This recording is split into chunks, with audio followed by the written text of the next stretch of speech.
Very good morning बच्चा party. एक बार फिर से आप लोगों का स्वागत है जीवन डिजिटल एकेडमी में। और जैसा कि आप लोग जानते हैं, हम लोग 365 डेज का चैलेंज लिए हैं, जिसमें हम लोग आज 21st डे में इंटर कर गए हैं।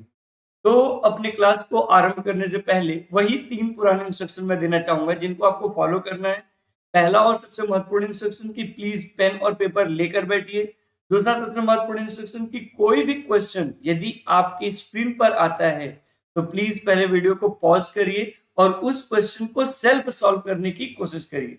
फिर तीसरी बात कि जब आप क्वेश्चन का डिटेल्ड एनालिसिस देख रहे हो तो उस समय यह बात जरूर ऑब्जर्व करिए कि आपने क्या सोचा था, हमने क्या सोचा, दोनों के सोच में कितनी समानताएं थी, कहां पर आपने गलती किया कि आपसे क्वेश्चन बन जाता, और यदि आप उन गलतियों को नहीं करते तो आपसे क्वेश्चन बन जाता। और ये कमिट करिए कि आपको वह गलती वापस से रिपीट नहीं करना है। तो चलिए आज का क्लास आरंभ करते हैं। तो बच्चा पार्टी, आज हम लोग स्टार्ट करने वाले हैं अमित एम अग्रवाल में फ्रॉम क्वेश्चन नंबर 23 ऑनवर्ड्स। तो यदि क्वेश्चन नंबर 23 ऑनवर्ड शुरू करने वाले हैं तो देखिए क्वेश्चन नंबर 23 क्या कहता है।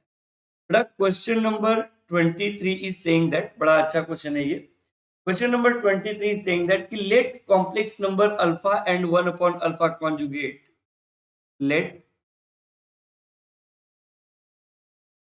Complex number alpha and 1 upon alpha conjugate lies on circle, lies on circle, lies on circle x minus x naught का whole square plus y minus y naught का whole square is equal to r square and x minus x naught का whole square plus y minus y naught का whole square is equal to 4r square respectively, 4r square respectively if z naught is equal to x naught plus y naught, satisfy the equation, satisfies the equation, satisfies the equation 2 times mod z naught का square is equal to r square plus 2, then mod alpha is equal to, then mod alpha is equal to। बेटा यह question आपका 2013 advance में आया हुआ question है, ठीक है। तो यह क्वेश्चन 2013 एडवांस में आया हुआ क्वेश्चन है। तो आइए इस क्वेश्चन को ट्राई करते हैं और सॉल्व करने की कोशिश करते हैं। तो एक चीज देखो ना, क्वेश्चन में क्या कह रहा है कि let alpha and 1 upon alpha conjugate lies on circle x minus x naught का whole square plus y minus y naught का whole square equal to r square and x minus x naught का whole square plus y minus y naught का whole square is equal to 4r square respectively. तो सोचो बच्चा party, अगर से हम लोग यहाँ पर मेन मुद्दे पे बात करें तो ये हमें दिया है क्या कि x माइनस x नॉट का square plus y minus y naught का square is equal to r square. अच्छा एक बात बताओ, this is the distance between 2 point और अल्फा इसको सेटिस्फाई कर रहा है। तो बेटा अगर से ये डिस्टेंस बिटवीन 2 पॉइंट है तो क्या हम इसको mod z minus z naught का square is equal to r square लिख सकता हूं। अब आपको एक बात भली भांति पता है, you know very well that क्या कि sir ji mod z square is equal to होता है z इंटू जेड कॉन्जुगेट। तो जब ऐसा कुछ होता है तो इसको क्या लिखेंगे, z minus z not into z conjugate minus z not conjugate is equal to are square. और अच्छा अल्फा इसको सेटिस्फाई कर रहा है, तो बेटा जब अल्फा इसको सेटिस्फाई कर रहा है तो जहां जहां हमारे पास जेड दिखेगा वहां पे हम लोग अल्फा रख देंगे। तो जब अल्फा रखेंगे तो क्या आएगा, alpha minus z not into alpha bar minus z not conjugate is equal to are square. थोड़ा यदि अब हम इसको मल्टीप्लाई करेंगे तो देखो alpha into alpha conjugate will be mod alpha square, फिर minus alpha z not conjugate, फिर minus alpha conjugate z not square plus mod z not square is equal to are square. इसको हमने equation 1 बना लिया। Similarly अगर से आप second equation को देखोगे ना तो you will find out that कि सर जी सेकंड इक्वेशन दिया है x माइनस एक्स नॉट का square plus y minus y naught का square is equal to 4r square. थोड़ा अगेन अगर इसको लिखे तो ऐसे लिखेंगे mod z minus z not का square is equal to 4r square. और एक बात आपको पता है कि जो इसको सेटिस्फाई कर रहा है वो 1 अपॉन अल्फा कॉन्जुगेट है। तो क्या लिखेंगे इसको ऐसे लिखेंगे z minus z not into z conjugate minus z not conjugate is equal to 4r square. थोड़ा जहां पर जेड है क्या मैं वहां पर 1 अपॉन अल्फा कॉन्जुगेट लिखूं? थोड़ा जब 1 अपॉन अल्फा कॉन्जुगेट लिखूंगा तो जहां पर जेड कॉन्जुगेट है वहां पर हम 1 अपॉन अल्फा लिखेंगे, सही है।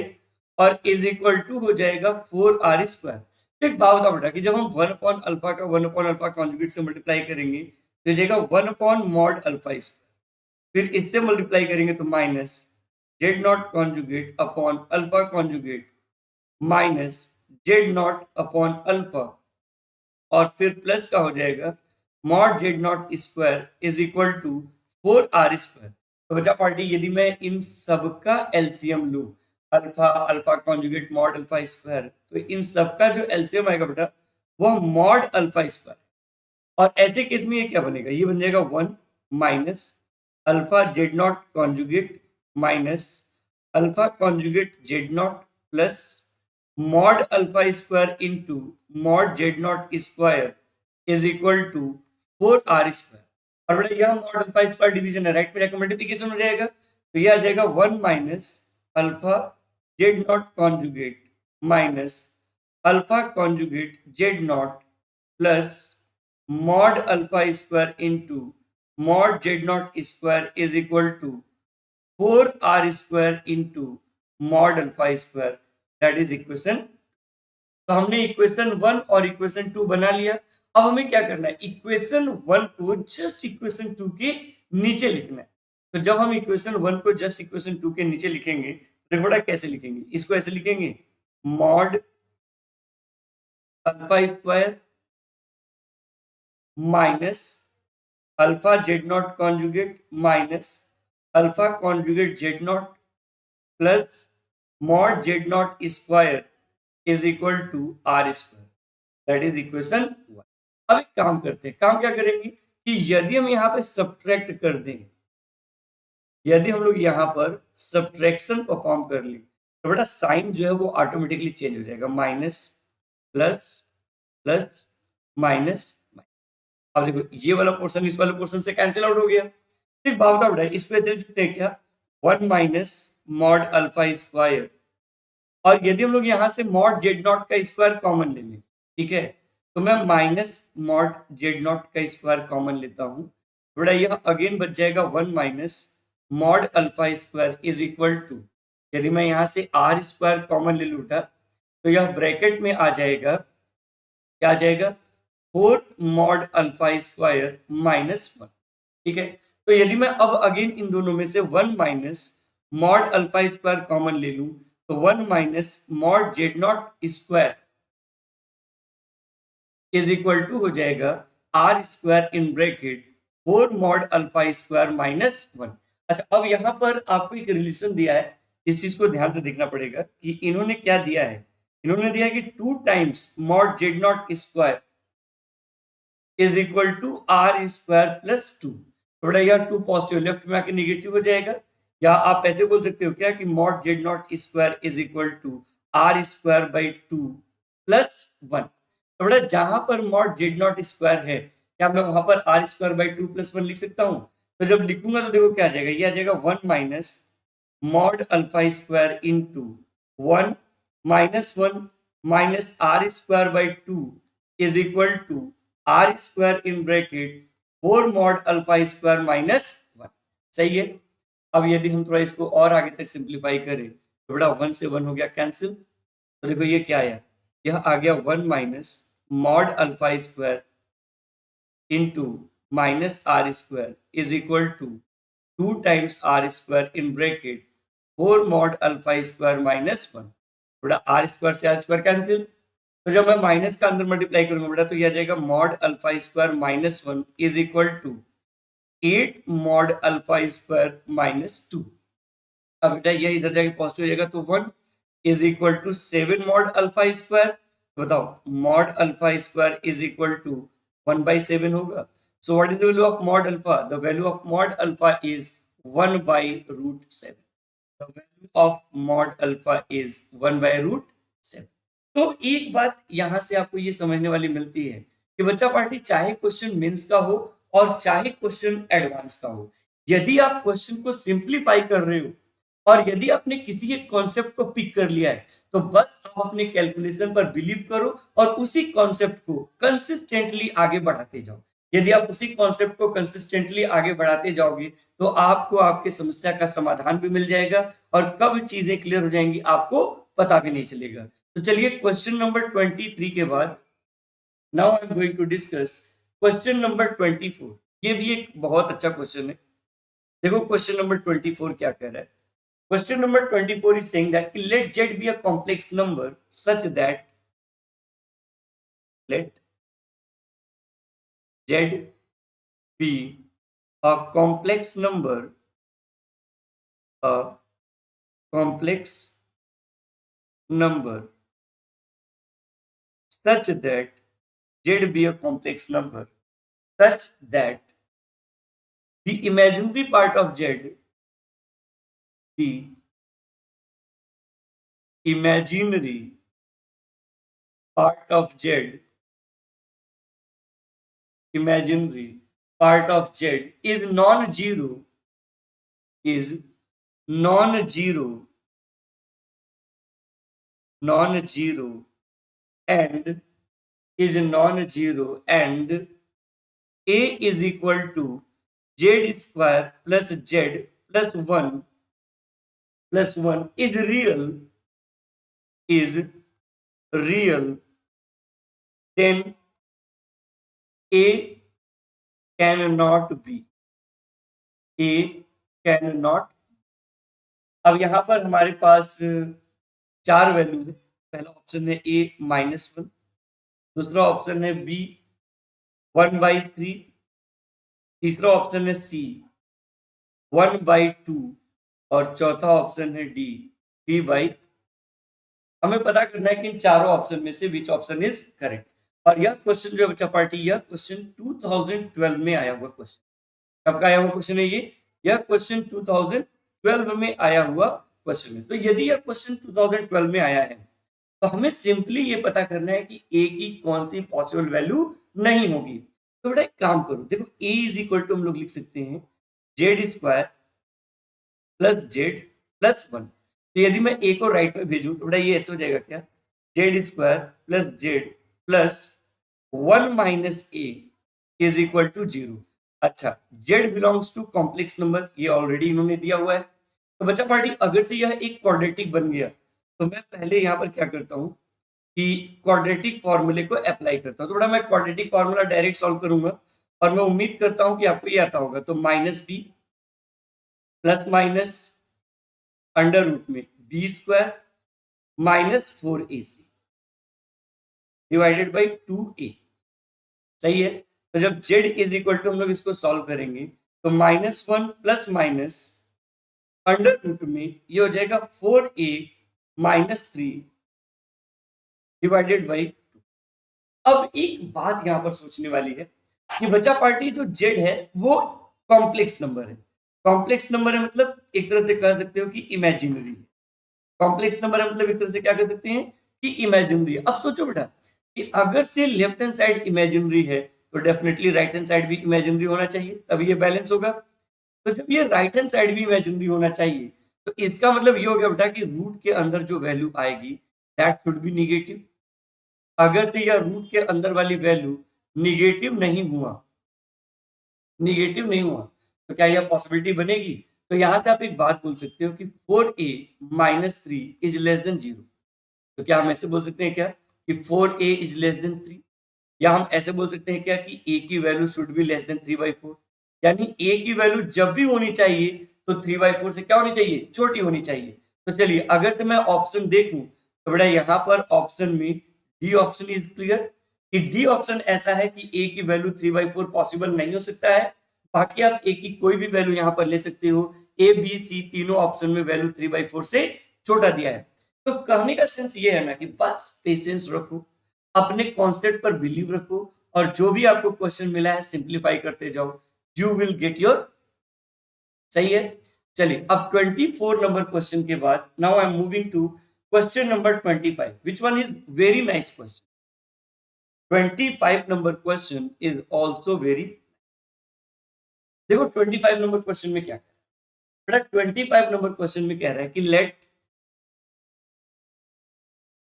z is equal to x plus I Y, x plus iy be a complex number, be a complex number, complex number, be a complex number where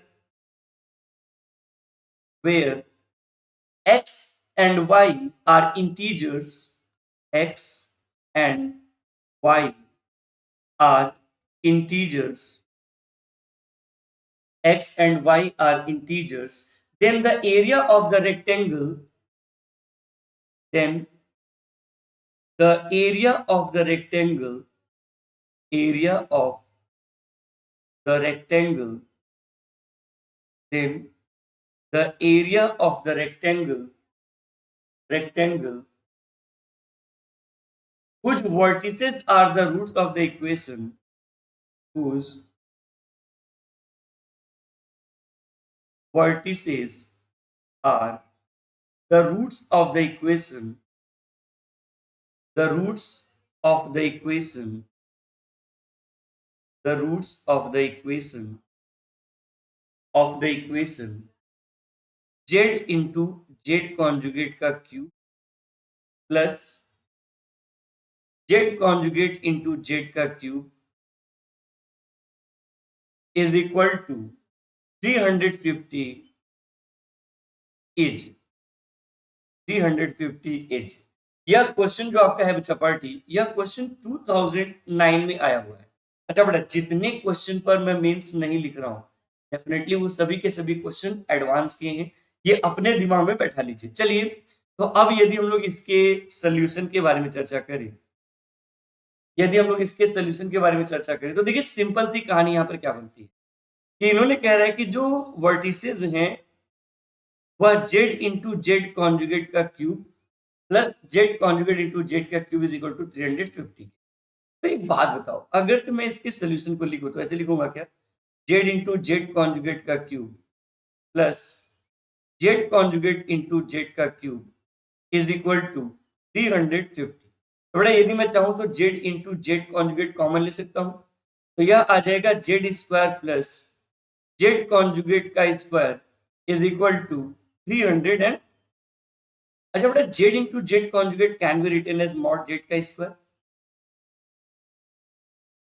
Z square plus z conjugate का square is equal to 350। अच्छा अब एक काम कर लेते हैं, काम क्या कर लेते हैं कि जेड इज इक्वल टू मान लेते हैं एक्स प्लस आई वाई, तो बेटा डेफिनेटली जो जेड कॉन्जुगेट होगा वो एक्स माइनस आई वाई होगा।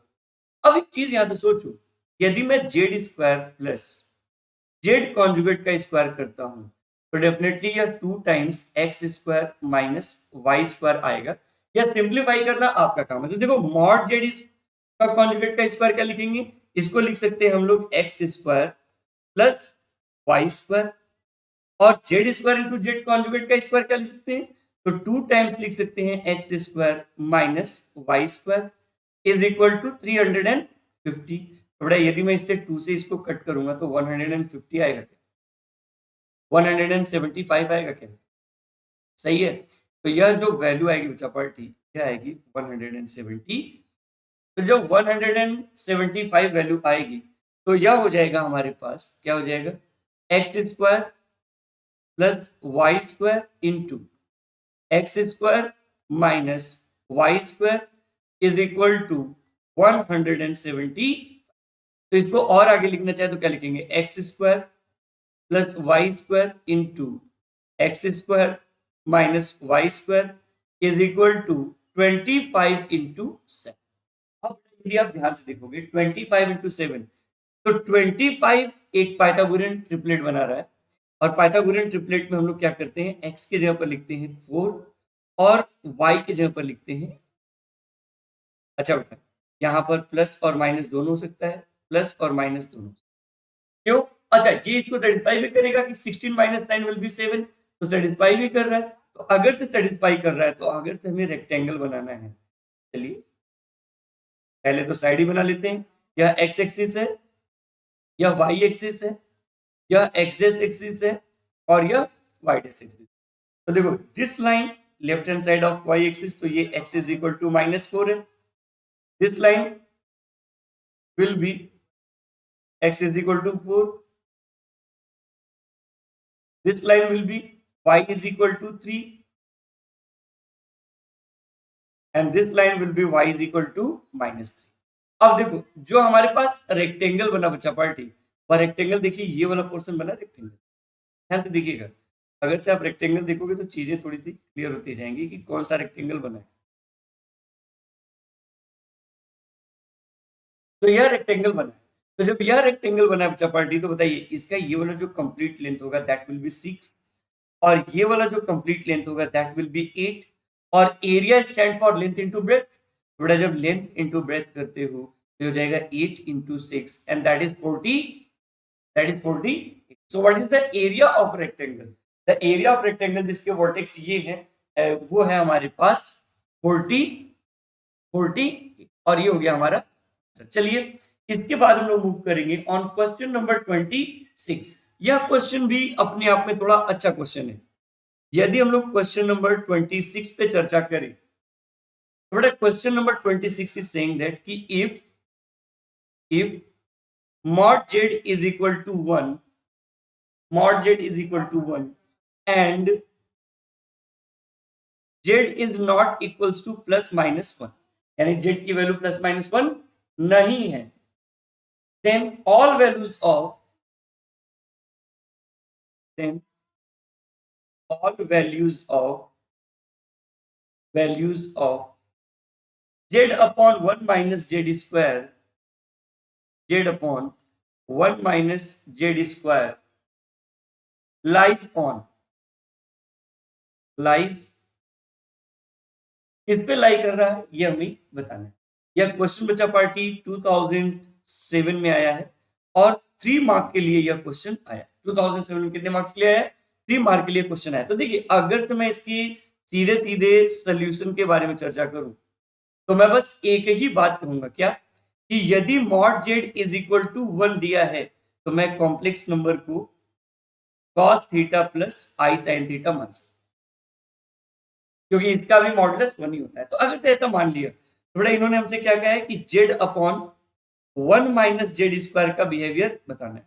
तो अगर से Z upon 1 minus Z square का बिहेवियर बताना है तो बेटा जेड की जगह पर मैंने लिख दिया cos theta plus I sine theta divided by, अब यहां पर लिख देंगे 1 माइनस cos थीटा प्लस आई साइन थीटा का ब्रैकेट। अच्छा अब एक चीज यहां पर नोटिस करना कि अगर से मैं डिमॉइस थ्योरम अप्लाई करूं तो बेटा यह पावर दोनों के साथ मल्टीप्लाई हो जाएगा, तो हो जाएगा cos theta plus I sine theta divided by, बेटा ये हो जाएगा 1 प्लस सॉरी सॉरी बच्चा वर्ड यहाँ पे प्लस नहीं रहेगा, ये हो जाएगा 1 माइनस cos 2 थीटा माइनस आई साइन, और सिंप्लीफाई करें इसको, तो जब इसको और सिंप्लीफाई करेंगे तो देखो ये क्या आ जाएगा, ये आ जाएगा cos theta plus I sine theta divided by. अब आपको एक बात पता होना चाहिए कि 1 minus cos theta is 2 sine square theta और माइनस हो जाएगा 2i sine theta into cos theta. अच्छा बेटा एक बात बताओ, ये अगर तो मैं किसी भी नंबर के साथ माइनस आई स्क्वायर का मल्टीप्लाई करूं तो क्या उससे रिजल्ट पे कोई प्रभाव पड़ेगा? माइनस आई स्क्वायर की वैल्यू भी तो अपने आप में 1 ही होती है, तो जब रिजल्ट पे कोई प्रभाव नहीं पड़ेगा तो देखो इसको लिखेंगे क्या, इसको हम लोग लिखेंगे cos theta plus I sine theta divided by, यदि मैं यहां से minus 2i sine theta common लेता हूं तो ब्रैकेट में बच जाएगा cos थीटा प्लस आई sine theta, cos theta plus आई साइन थीटा, और ये इससे हो गया कैंसिल। थोड़ा यदि मैं i का ऊपर और i का नीचे मल्टीप्लाई करूं तो क्या यह i अपॉन 2 साइन थीटा आएगा, आई अपॉन 2 साइन थीटा आएगा। और जैसे यह आई अपॉन 2 साइन थीटा आया, आपको यहां से एक पिक्चर एकदम स्पष्ट तरीके से क्लियर हो गया। जैसे ये आई अपॉन 2 साइन थीटा आया, एक पिक्चर स्पष्ट तरीके से क्लियर हो गया, और पिक्चर यह क्लियर हुआ बच्चा पार्टी कि जो Z upon 1 minus Z square है वह प्योरली इमेजिनरी है, वह प्योरली क्या है, इमेजिनरी। और बेटा यदि कोई भी कॉम्प्लेक्स नंबर प्योरली इमेजिनरी है तो वह लाई करता है ऑन वाई एक्सिस, वह लाई कहां पे करता है, on Y axis. So what is our answer, lies on Y axis, lies on Y axis. सही है। तो देखो बच्चा, questions are not too complicated, हम लोग उसके सोचने और समझने के नजरिए को चेंज करके क्वेश्चन को कॉम्प्लिकेटेड बना देते हैं। यदि आप क्वेश्चन को ईमानदारी से और ढंग से सॉल्व करो तो क्वेश्चन उतने कॉम्प्लिकेटेड नहीं होते हैं, बस आपका एजम्पशन सही होना चाहिए और आप जिस ट्रैक पर चल रहे हो बिलीव करो कि वह ट्रैक 100% क्या है, एक्यूरेट है। अगर से आप बिलीव करोगे तो आपको आपका आंसर जरूर मिलेगा। अब इसके बाद यदि हम लोग बात करें about the next question and that is question number 20। यह क्वेश्चन भी एक अच्छा क्वेश्चन है और इंपॉर्टेंट क्वेश्चन है। यदि हम लोग क्वेश्चन नंबर 27 पे चर्चा करें तो बेटा 27 number question is saying that कि if omega is equal to alpha plus I beta, alpha plus I beta where beta is not equals to 0, beta is not equals to 0 and z is not equals to 1, z is not equals to 1, satisfy the condition, satisfies the condition, satisfies the condition that,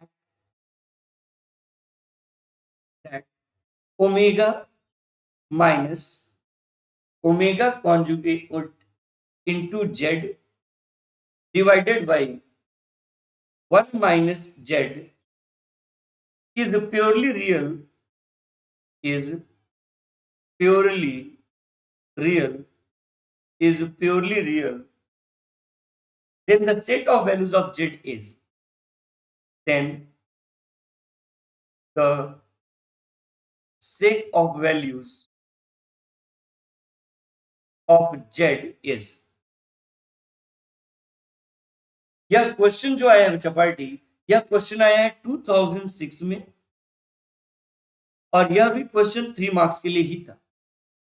तो हम लोग थोड़ा इसके solution के बारे में चर्चा करें। तो सोल्यूशन के बारे में चर्चा करने से पहले हमें ये समझना पड़ेगा कि जैसे मान लो अगर हमने कोई एक कॉम्प्लेक्स नंबर मान लिया z is equal to X plus I Y, तो यह कॉम्प्लेक्स नंबर प्योरली रियल तभी होगा जब इसका इमेजिनरी पार्ट यानी y 0 होगा।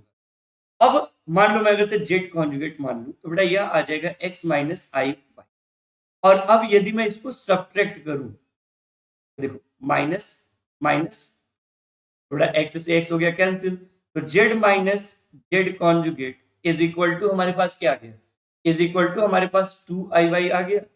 और यदि यह जीरो के इक्वल करें तो क्या बेटा y की वैल्यू जीरो नहीं हो जाएगी। इसका मतलब कोई भी कॉम्प्लेक्स नंबर प्योरली रियल तभी होगा जब उस कॉम्प्लेक्स नंबर में से उसके कॉन्जुगेट को माइनस करें तो वह जीरो आ जाए। या हम यूं कह सकते हैं कि उस कॉम्प्लेक्स नंबर को यदि उसके कॉन्जुगेट के इक्वल कर दें तो भी वह प्योरली रियल होगा। यह एक बेसिक कॉन्सेप्ट है जो आपको पता होना चाहिए, और यदि नहीं पता है तो आप इस तरीके से इसको सोच सकते हैं। तो यह प्योरली रियल है। तो अब देखो बच्चा पार्टी, अगर से ऐसा कुछ है तो हमें क्या दिया है, हमें इन्होंने दिया है omega minus omega minus omega conjugate Z upon 1 minus Z is equal to, अब मैं इसका कॉन्जुगेट लेता हूं तो क्या हो जाएगा, omega conjugate minus omega Z conjugate divided by 1 minus Z conjugate. सही है।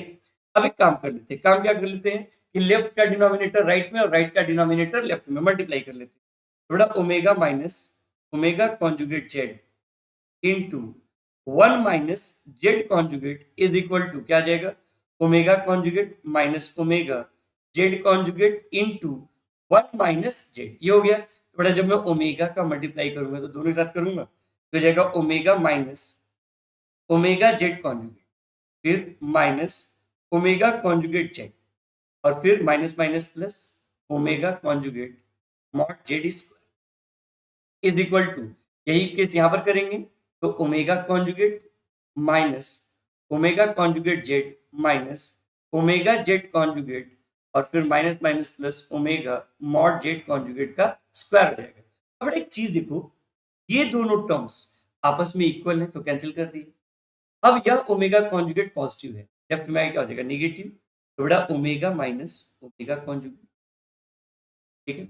और यह पॉजिटिव लेफ्ट में आके नेगेटिव, तो plus omega conjugate mod Z square minus omega mod Z square is equal to zero. तो बेटा अगर से और सिंप्लीफाई करें तो ओमेगा माइनस ओमेगा कॉन्जुगेट, और यदि मैं माइनस कॉमन ले लूं मॉड जेड स्क्वायर तो यहां पर भी वही बात बनेगी, क्या, omega minus omega conjugate is equal to क्या हो गया, जीरो। तो अब एक चीज सोचने वाली बात होगी क्या बच्चा पार्टी, कि अगर से मैं यहाँ पर बात करूं तो क्या मैं दोनों में से omega minus omega conjugate common ले सकता हूं, तो ये हो जाएगा 1 minus mod Z square is equal to zero. अब आप इसको सिंप्लीफाई करो, यदि मैं दोनों को सिंप्लीफाई करूं तो बेटा एक में आ जाएगा omega is equal to omega conjugate, और एक में आ जाएगा mod Z square is equal to 1। अब सोचने वाली बात है, सोचने वाली बात क्या बेटा, कि जब इन्होंने omega is equal to alpha plus I beta दिया था तो ये कहा था कि beta is not equals to zero. इसका मतलब कि जो ओमेगा है वह प्योरली रियल नहीं हो सकता। अब जब ओमेगा प्योरली रियल नहीं हो सकता तो बेटा किसी भी कॉम्प्लेक्स नंबर को उसके कॉन्जुगेट के इक्वल तभी करते हैं जब वह प्योरली रियल हो। तो यानी कि यह ऑप्शन ले नहीं सकते, तो जब यह ऑप्शन ले नहीं सकते तो ऑप्शन क्या ले सकते हैं, ऑप्शन ले सकते हैं mod Z is equal to where Z is not equals to, mod Z is equal to 1 और Z is not equals to, ये क्वेश्चन में मेंशन, ठीक है। तो ये हो गया हमारा आंसर, ये हमारा क्या हो गया आंसर। और इस तरीके से आप अपने क्वेश्चन को सिंप्लीफाई कर सकते थे या आप अपने क्वेश्चन का जवाब दे सकते थे। सही है। तो चलिए अब इसके बाद हम लोग बात करेंगे अबाउट द क्वेश्चन नंबर 28। इस क्वेश्चन पे बात करेंगे क्वेश्चन नंबर 28, और शायद ये क्वेश्चन नंबर 28 आज का आखिरी क्वेश्चन होगा, ठीक है। तो यदि हम लोग क्वेश्चन नंबर 28 पे चर्चा करें तो देखो बेटा क्वेश्चन नंबर 28 क्या है। 28 number question is saying that कि if mod z is equal to 1 and omega is equal to z minus 1 upon z plus 1, bracket में लिख लीजिए, where z is not equals to minus 1, then real part of omega is real part of omega real part of omega की value क्या हो। यह question 2003 में आया है और सिंपली 1 मार्क्स के लिए आया है। अच्छा बेटा जहां पर भी मेन मेंशन नहीं करेगा समझ लीजिए वहां पर क्वेश्चन क्या है, एडवांस का क्वेश्चन है वो। तो देखो अगर से मैं यहां पर बात करूं तो इन्होंने mod Z is equal to 1 दिया है, और आपको याद होना चाहिए कि मैंने एक स्टेटमेंट बोला था कि जहां पर भी mod Z is equal to 1 दे दे सीधा Z is equal to cos theta plus I sine theta मान, आई साइन थीटा। तो अगर से मैं ऐसा कुछ मान एक काम करता हूँ यहाँ पर ना 2 मान लेता हूँ ताकि 1 को एलिमिनेट करने में थोड़ी आसानी हो। तो जेड इज इक्वल टू क्या मान लेते हैं, जेड इज इक्वल टू मान लेते हैं कॉस 2 थीटा प्लस आई साइन 2। अगर से ये मैंने मान लिया तो देखो बेटा ओमेगा इज इक्वल टू क्या हो जाएगा, कॉस 2 थीटा प्लस आई साइन 2 थीटा माइनस 1।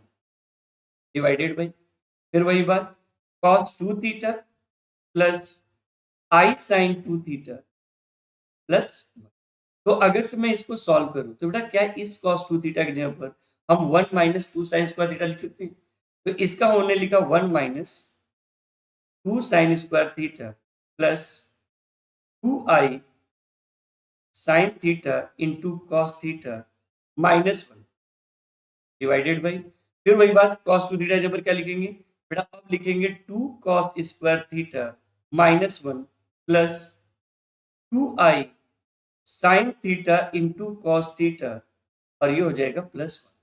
तो बेटा देखो इस 1 से यह 1 कैंसिल और इस 1 से यह 1 कैंसिल।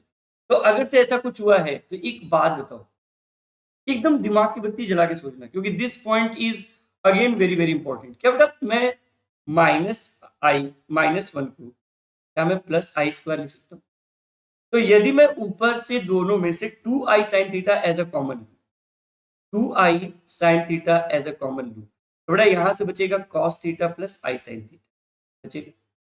उसी तरीके से अगर से मैं नीचे से 2 cos थीटा कॉमन लूं तो भी यह बचेगा cos theta plus i sin theta, और बेटा ये इससे हो गया कैंसिल। तो जब कैंसिल हो गया और 2 से 2 हो गया कैंसिल, तो जब ऐसा कुछ हुआ तो एक बात बताइए कि जो हमें ओमेगा मिला बच्चा पार्टी, वह i tan थीटा मिला क्या? तो बताइए real part of omega is what? Zero, क्योंकि ये प्योरली इमेजिनरी हो गया। तो यहां से आपका स्टेटमेंट हो जाना चाहिए क्या कि real part of omega is equal to zero, real part of omega is equal to zero. तो कहने का सेंस ये है ना कि this all questions are not too complicated, बस आपको थोड़ा थोड़ा प्रयास करना है और अपने बातों को प्रॉपर वे में पुट अप करते जाना है। तो आज के लिए बस इतना ही करते हैं, मिलते हैं नेक्स्ट क्लास में इसी मुस्कुराहट के साथ और क्वेश्चन नंबर 29 ऑनवर्ड्स के साथ। तब तक के लिए बच्चा पार्टी बहुत बहुत धन्यवाद and thank you very much for your great love and support. Thank you बच्चा party, thank you very much.